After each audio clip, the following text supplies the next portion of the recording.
வீட்டுல சமையல்லாம் முடிஞ்சா? அதெல்லாம் பண்ணிட்டேன். ஒரு நிமிஷம். ஐயோ பாவங்க, யாரோ செயினை கீழே மிஸ் பண்ணிட்டு போயிட்டாங்க. இங்க கூட. ஏய் அங்க தாண்டி. யாருதுனே தெரியல, பேசாம பக்கத்துல போலீஸ் ஸ்டேஷன்ல கொடுத்துட்டு போயிடலாமா? பைத்தியம் அடி நீ. பாவங்க, இன்னைக்கு தங்கம் விக்கிற விலைக்கு இதை வாங்க அவங்க எவ்வளவு கஷ்டப்பட்டு இருப்பாங்க.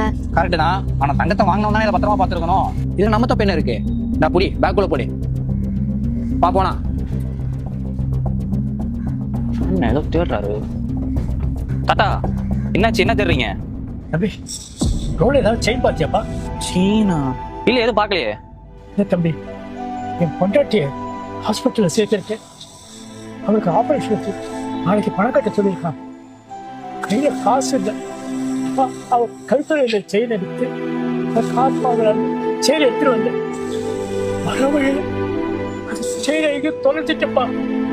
சரி சரி தாத்தா அழாதீங்க, இங்கதான் எங்கேயாச்சும் இருக்கோம்.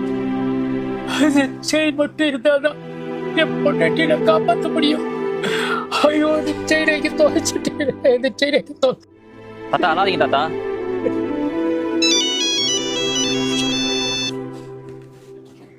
வாங்க சொல்லுமா.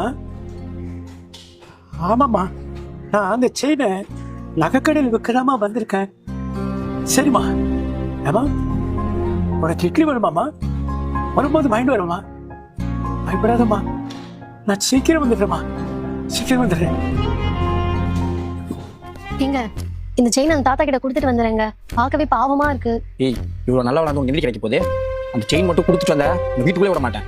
ஏங்க, அந்த தாத்தாவை பாருங்க, எவ்வளவு கஷ்டப்படுறாரு. பாட்டியோட ஆபரேஷனுக்கு பணம் கட்டணும்ல. ஏய் பாட்டியோட ஆபரேஷன் தான் நடக்கும், நீ ஒரு முறையாத வா. அந்த செயின் இருந்தால் மட்டும்தான் ஏய் அந்த செயினை கொடு. ஐயோ, நீங்க என் கையில போட்டிருந்த வலையில காணுங்க. என்னடி வலையில காணும் அசால்ட்டா சொல்ற? அந்த வலையில வாங்கி கொடுக்குறேன், எவ்வளவு கஷ்டப்பட்டிருப்பேன். எங்க தொலைச்ச ஞாபகம் இருக்கா? எனக்கு சத்தியமா ஞாபகம் இல்லைங்க. ஹோட்டல்ல விட்டனா இல்ல ஆபீஸ்ல விட்டனான்னு தெரியலையே. ஏய் இன்னைக்கு ரேட்டுக்கு அந்த வலையில 2 லட்சம் ரூபாய் போகுண்டி. எவன் அந்த வலையில எடுத்தாலும் அவங்க குடும்பம் நாசமா போயிருவாங்க. அது எப்படிங்க? நம்ம வீட்டு தங்கம் காணாம போச்சுன்னா அதை எடுத்தவன் நாசமா போகணும்.